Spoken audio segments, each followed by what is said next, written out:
और अल्लाह ताला फरमाते सूरह निसा में, सूरह नंबर 4 आयत नंबर 59 में, अतिउल्लाह व अतिउर रसूल, अल्लाह की इताअत करो, अल्लाह के रसूल की इताअत करो, और उसकी इताअत करो उलिल अम्र, जिसको अल्लाह ताला ने अम्र बनाया।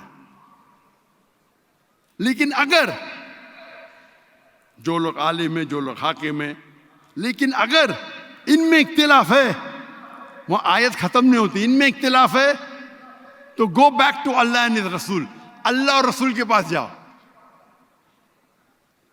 तो अगर कोई आलिम कुछ कहता है, दो आलिम में टकराव है, या दो मौलाना में टकराव है, या दो हाकिम में टकराव है,